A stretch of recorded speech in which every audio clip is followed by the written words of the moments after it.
Everybody, as we kick off a Wednesday, breaking news. We still do not know why this massive failure sent a rocket exploding into the sky only seconds after takeoff. Oh, God. God. Hold on. It's going to be loud. It's going to be loud. It's going to be loud. Oh, my God. Buses. Holy. Oh, my God.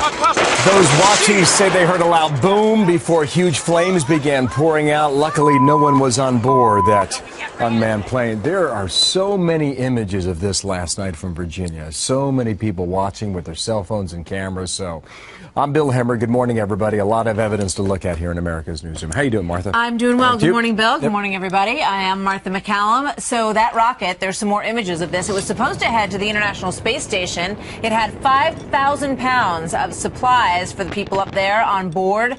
But 6 seconds in, that happened. What a scene it was. Phil Keating joins us now live in Miami with the details on this. So any indication yet, Phil, as to what caused this?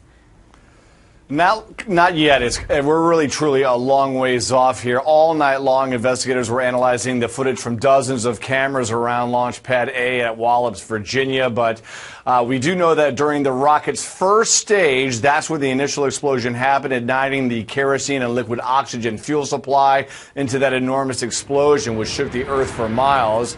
But daylight right now is really truly allowing the huge team of investigators to now comb Wallops Island, Virginia, for the tens of thousands of pieces of debris, each of which could hold the clue. For NASA, this marks the first catastrophic failure of the commercial space program, which replaced the space shuttle program. It began to go wrong around 10 to 12 seconds, I believe. I don't have the exact time.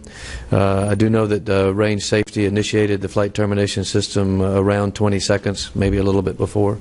So most of this happened in the first 20 seconds of flight, and it was fairly quick. Now, this was to be Orbital's fourth trip to the space station. This right here is July's launch. It went flawlessly like all the rest. The company is now grounded, though, until it figures out exactly what did go wrong last night. About 5,000 pounds of cargo worth $200 million all now lost. That includes dozens of science experiments and 1,400 pounds of food also lost. Martha? Boy, heartbreaking loss for everybody involved in this. So I understand that the space station crew actually watched this happen live on board the space station. You can imagine what was going through their minds, Phil.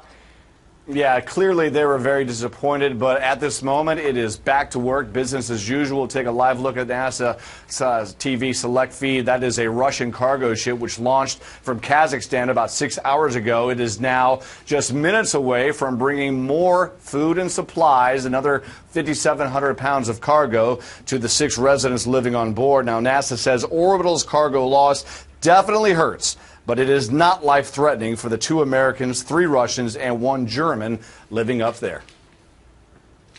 We have plenty of supplies on board space station, so the crew has all the food, water, and other consumables necessary to support them well into next year. I think if no other vehicle showed up, we can go all the way to about the March time frame. So not life-threatening for the residents up above us. Now, this, of course, leaves SpaceX as the only private commercial space company that can take cargo up that's American-made up to the space station, and its next launch is planned in December. Martha? So many changes in the space program, and this a heartbreaking loss for everybody that was involved in that. Phil, thank you very much.